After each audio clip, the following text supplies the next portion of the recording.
Okay, so picture this. 1 minute, you've got India and Pakistan, fighter jets scrambling, drones in the air, missiles flying. I mean, really intense fighting, maybe the worst in decades. Right. And then, almost overnight, silence. A ceasefire. Just like that. Yeah, it seemed to come out of nowhere, didn't it? It really did. So in this deep dive, we're going to try and figure out what happened.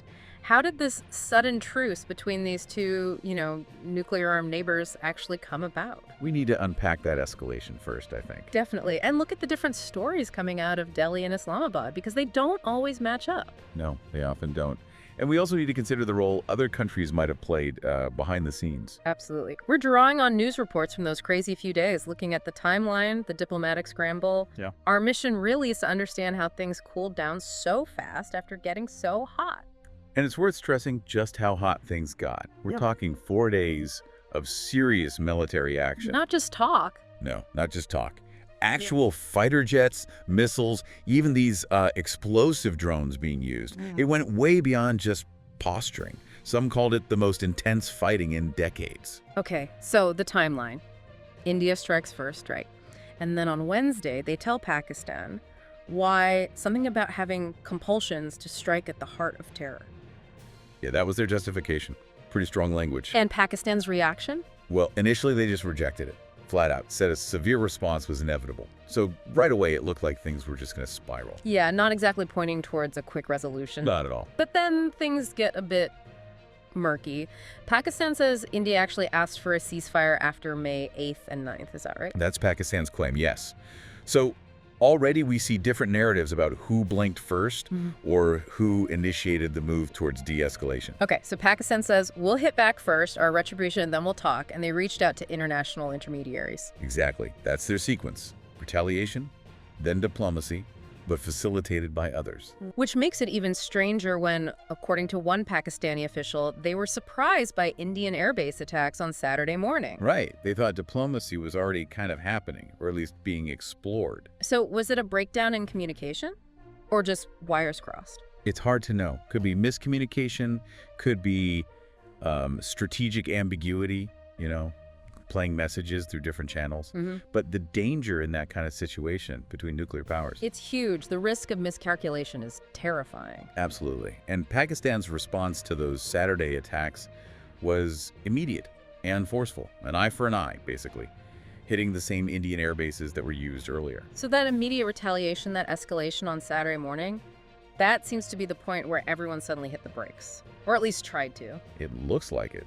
That rapid intensification seems to have really spurred the diplomatic efforts. Reports mention the U.S., China, Saudi Arabia all getting heavily involved. That level of international focus tells you how serious things were perceived globally. Well, yeah. 2 nuclear powers escalating like that, of course it's going to trigger alarm bells everywhere. The risk of wider conflict is just too high for anyone to ignore. Okay, so how did the ceasefire actually come together? India's version points to a direct contact, right? A hotline message. That's what India says. A top Pakistani military official reaching out directly to their Indian counterpart on Saturday afternoon.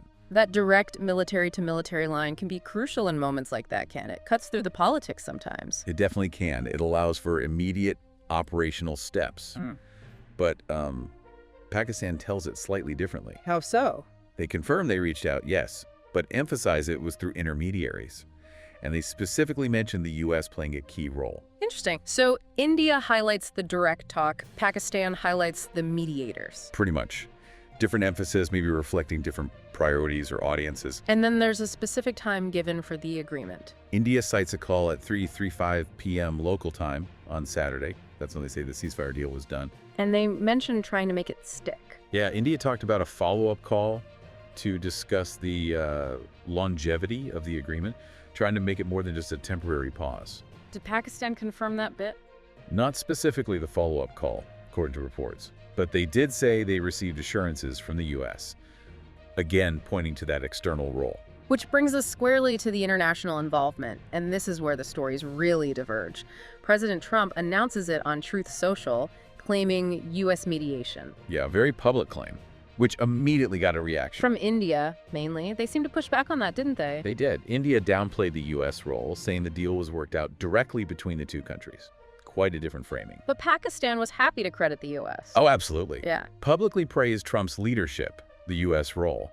One source apparently told CNN the U.S., particularly Secretary of State Rubio, was instrumental. Suggests some pretty intense, maybe fragile negotiations. It does. And this fits a pattern, doesn't it? India generally prefers to handle things bilaterally, while Pakistan is often more open to, or even seeking, international involvement. That's a fair assessment, historically speaking. Yeah. India sees itself as the major regional power, often wary of external mediation that might, equate it with Pakistan. Pakistan, conversely, often sees international attention as helpful, especially regarding issues like Kashmir. We also know U.S. officials were definitely making calls. Secretary Rubio, Vice President Vance. Yes, calls to leaders on both sides. And apparently Vance really pushed Prime Minister Modi for an off-ramp. An off-ramp. That word choice is telling. Suggests the U.S. saw things getting dangerously close to the edge. It certainly does. It implies a need for an urgent way out of the escalating cycle, and maybe suggests the U.S. felt it had to actively persuade India towards de-escalation. And it wasn't just the U.S., right? China was involved too. Apparently so. China's Foreign Minister Wang Yi made calls as well, supporting a ceasefire, so a broad international push. Which makes sense. Given China's own complex relationships and interests in that region, they wouldn't want a major conflict on their doorstep either. Absolutely not. Stability there is crucial for Beijing too. So, okay. We have these different accounts, especially about how the final deal came together and the exact U.S. role. But the bottom line is, we got a truce. We did. And despite some initial accusations back and forth about violations, it seems to be largely holding. Which must be a massive relief for people in both countries. Oh, undoubtedly. A much-needed relief, as the reports put it. The immediate danger seems to have passed.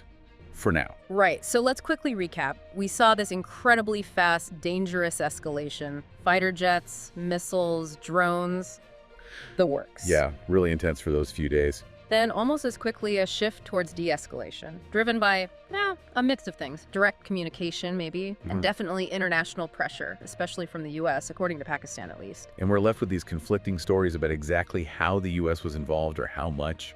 It really makes you think, doesn't it? How do nuclear powers pull back from the brink like that? What does it tell us about their priorities, their strategies? And what do these different narratives reveal? India emphasizing direct talks, Pakistan highlighting mediation. It speaks volumes about how they see themselves and their place in the world, perhaps. Definitely.